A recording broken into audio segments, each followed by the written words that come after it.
What's up, everybody? Jay Spruill, movies, music, sports, and life. And I got a whole bunch of notes on episode one. And I want to say this is the best. It's the best episode of The Boys I've ever seen. Of course, it would seem cliche to say that, and it would seem like somebody paid me to hype up the series on the first episode. But I guess when you've been watching it as long as I have since season one, I just see a lot of maturity in the show. Like, it's even to the point that the violence this time, even when the violence was bad, it served the plot. It served the storyline. It was connected. The reason that it was done. And obviously Homelander is the best actor. But Kimiko, man, that acting is powerful, man. I've never seen a woman, and I guess for that matter a man either. But no, I'm gonna respect the space. You guys can call me sexist if you want to. I've never seen a female actress ever kind of take emotion without speaking better than Kimiko. It's like, it's this close between her and Homelander. Like, obviously Homelander is, you could not picture anybody else playing that role. But Kimiko is a close second. Okay, let me get started, because I've been running my mouth for 2 minutes talking about how good this episode is, and I'm not even talking about what happened. Well, it starts off, Butcher is throwing up. So you know that Temp V is killing him. Now, I don't know about you guys, but isn't it kind of interesting that he injected himself with this Temp V so he could fight the Supes? Is it just me, or does it seem like he hardly ever even uses it? Like, what was the point of injecting yourself with this poison that's gonna take you out eventually if you're not gonna straight up fight against Homelander and the other Supes, A-Train, all of them? Like, at minimum, you could have took out the Deep and A-Train and some of his less powerful cohorts, and then you have a better odds of doing something against Homelander. But it just seems like he doing the regular human stuff that you and I could do. What was the point of injecting yourself with V? So you find out that he's thrown up because they are attempting to assassinate Vice President Newman. Butcher isn't dressed for the occasion, so they trying to be incognito. They trying to use stealth to do this, and he's dressed in his regular clothes that you always see him in. Frenchie and Kimiko are dressed up like they work at the hotel.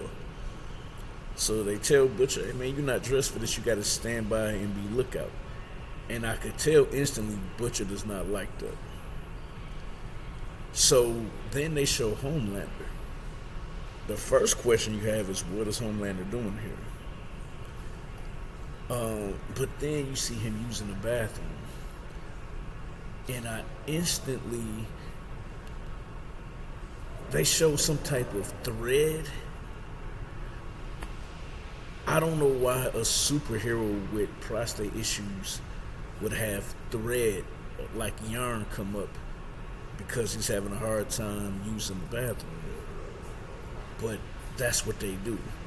At first I thought it came out of his glove, but then later on they show you some things to make the connection that he's having difficulty with possibly an enlarged prostate, which also speaks to the point of how human is he. Like, yeah, he might have these superpowers and he can laser people's face and make their face melt. But is he still essentially a human being that was just experimented on? But they show him there, and they set that up because all of a sudden he's right next to Vice President Newman, and she's kind of smiling through her teeth. What are you doing here? You know, and he just basically says that, yeah, this is good for my image. The fact that you're running, I'm gonna piggyback off you, and it's good for my image. And then he says, it's like you were wanted for murder. He said, you're on trial for murder right now. Oh, well, he clearly hit my son with a projectile. He was like, it was a plastic bottle. He said, it could have had anthrax in it. He isn't addressing that it didn't have anthrax. He's just giving you any reason why. But basically, he's basically kind of told her, I mean, what are you gonna do about it? If I'm here to get promotion and piggyback off of your success, what are you gonna do to stop me? And that's one thing I hate about Homelander, but I also love, is that he always brings that reality around. Like, if we really had that real life situation, this is beyond a bully. Because a bully can only do so much. Homelander can bully anybody, and not even the United States Army can stop him. So,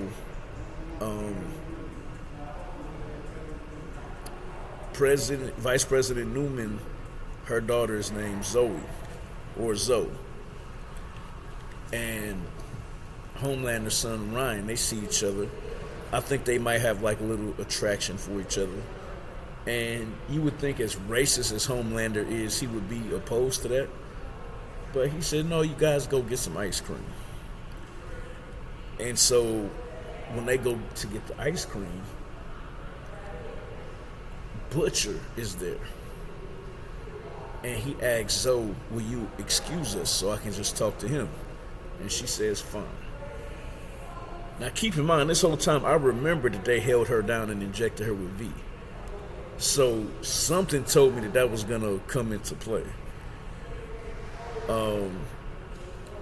Butcher is telling him, hey man, your dad is a really bad guy.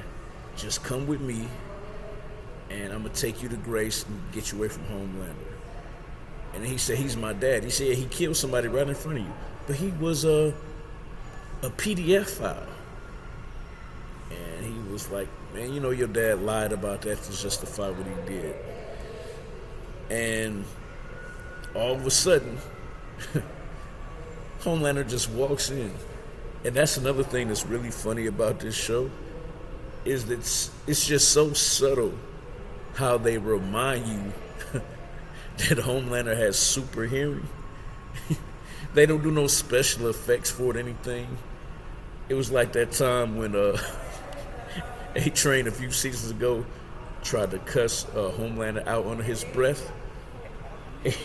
Homelander was way at the end of the building, and he said under his breath, and he said, what did you say?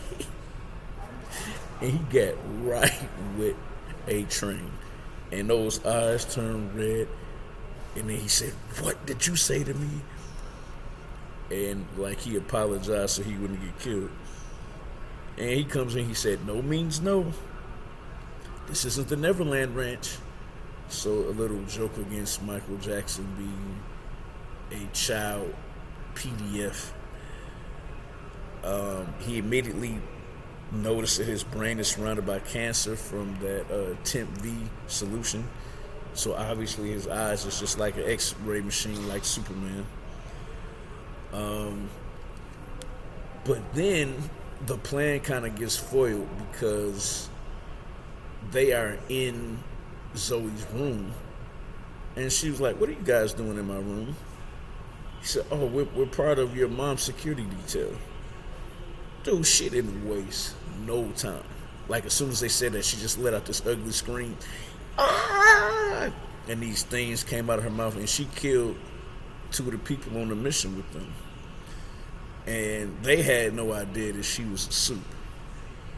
And she made Kimiko's arm dissolve, and then she jumped out of a window to escape from her, and bam, she just kind of rocked her own face flat on the concrete, and then she like restructured it, and then she smiled at Frenchie. Now Newman also, you know, sometimes you forget that she's a supe, but Huey is in the back kind of doing recognizance, and then she's just standing right there with him with his microphone and communicating with them. And then of course it's like he reminds himself, yeah, she's a supe, she has the power to pop up on me anytime she wants to. And he was surprised, you know, that her daughter was a supe. He said, of course, I had to protect her, you know, I put the stuff in her. So then Butcher thought he had to drop on her. Bow! And then she just kind of turned around and looked at him and said, now I got to change my clothes. And then Butcher looks at Huey like, she's a supe too? So, the president of the United States was not happy about it. He said 2 of my men just got their eyes dissolved by a 12-year-old. And he is expressing concern that if Homelander is controlling Newman, that means the presidency is a heartbeat away from Homelander, and that heartbeat is mine. So that was a very realistic thing. Butcher gets recruited by an old friend. I can't remember who he is. I'm assuming this is an army buddy, but they don't really get that much into it. Mother's Milk visits his ex-wife and says that his daughter is really going through it. Her daughter told her to eat a what's the word that we use for that nowadays? Pickle. We'll just say pickle. And his daughter is really sweet. So when his mom said that, she said that, I'm kind of glad that they didn't show us her acting like that. I'd much rather just hear about it than to have to see her talking to her mom like that.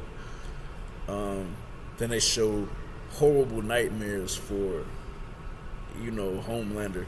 I guess technically we as viewers should be having nightmares too, right?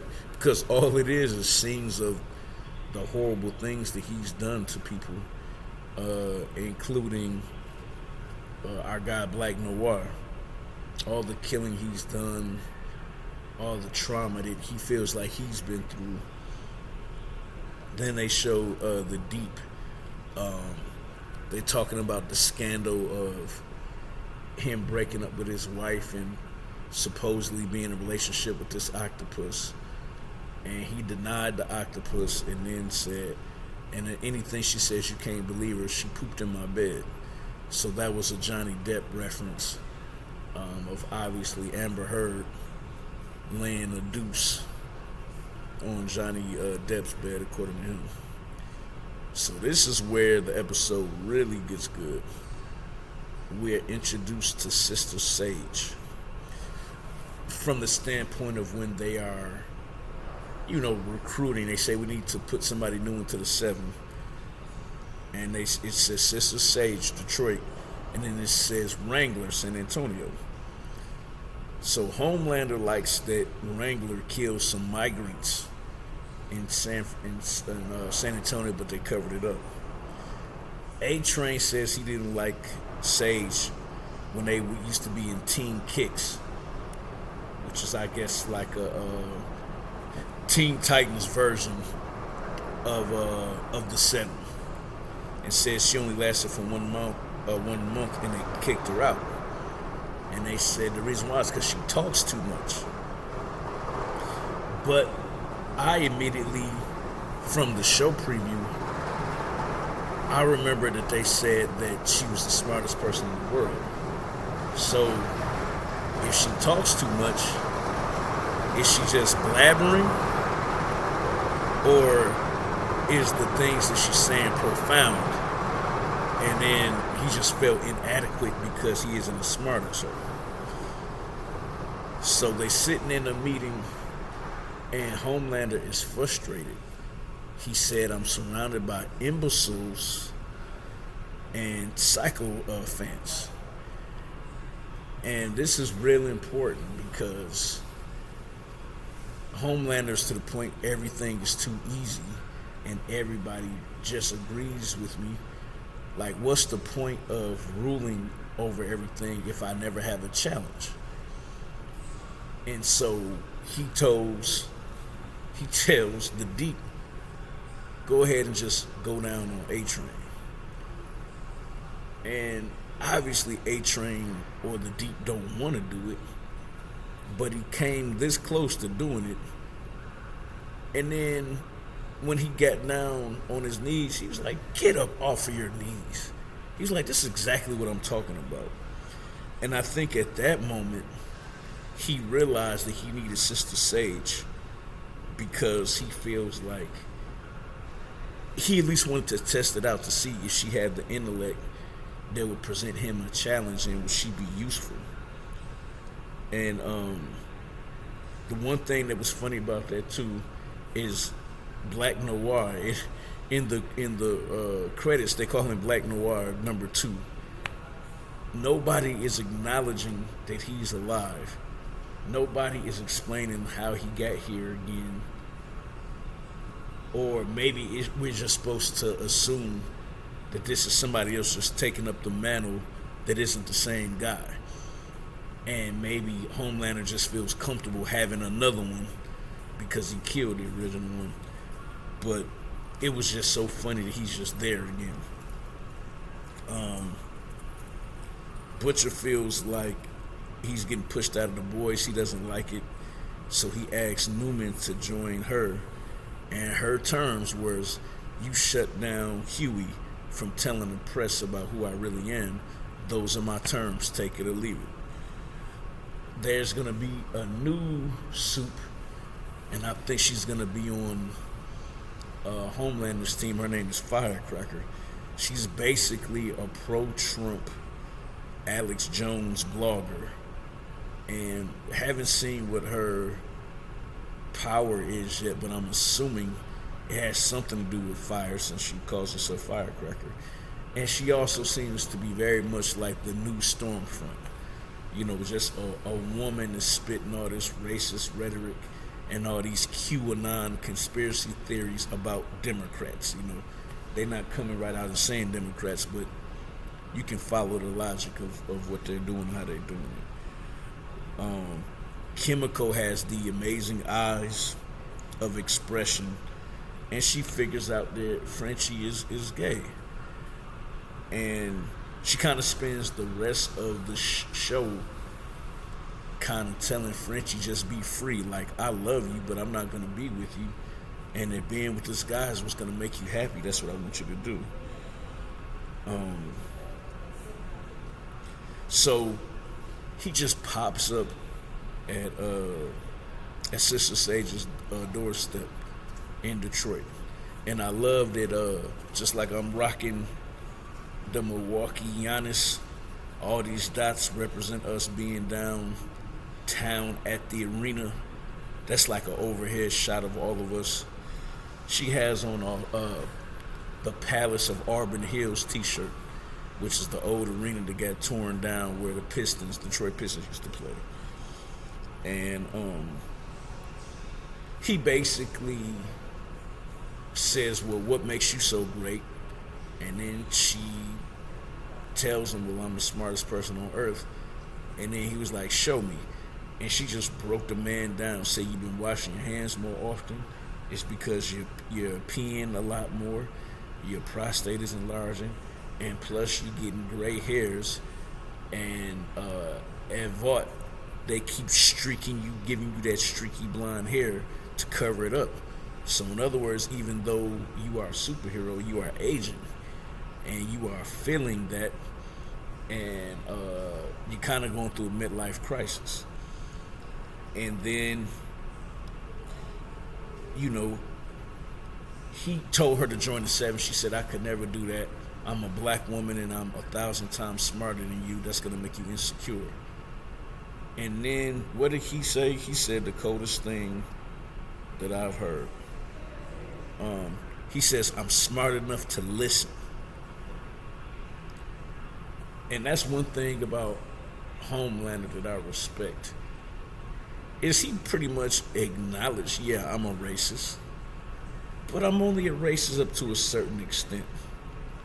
Like, I'm not so much of a racist that I'll be a fool not to take advice and take dictation, take planning and vision from a black woman just because you're black. And I really like that. So let's get to the final scene, because I'm at 21 minutes, so I want to wrap it up here, because this is definitely one of my longer reviews. But like I said, this episode was amazing and it was jam-packed, and there was really no filler in this episode. Like, you usually add filler when you really don't know what you want to do, so you just kind of killing time with scenes. They didn't kill any time with scenes. My black sister Sage, even though it was diabolical, she came up with a brilliant plan. She basically was saying that when you are at your trial, and I guess she pretty much knew it was going to be not guilty, start a riot between your followers and Starlight's followers, because those were the two groups that were there when Homelander killed the guy for hitting his son with the bottle. But before that, she met up with like 3 of his biggest fans, like his fanboys, and told them that Homelander wanted to meet them. So once they set it up to meet him, he said, I'd like to thank you for your devotion. He kind of hyped him up. And then he turned around to Black Noir, the Deep, and A-Train, and he put out some baseball bats. Said, I want you to beat them to death with these bats. And then before they could run away, they did it. You know, just took all 3 of them out. Sister Sage is so smart. After she started the riot at his trial by throwing hot coffee on one of the MAGA/Homelander supporters, once they started fighting and people were really getting damaged and hurt, they had A-Train deliver the 3 bodies with his super speed, and then they made it look like it was just a result of the riot. So, yeah, that was a brilliant plan. And pretty much that's how the episode ends. So, y'all let me know if y'all sat with me through this 25 minutes. Let me know what you thought of the episode. Let me know what you think of Black Noir talking, because this version is just running his mouth nonstop. And also let me know, is there anything about this episode you didn't like? I'm gonna be very open to that, because I almost saw nothing about it that I didn't like. This was the camera work, the direction, the writing, and absolutely incredible acting.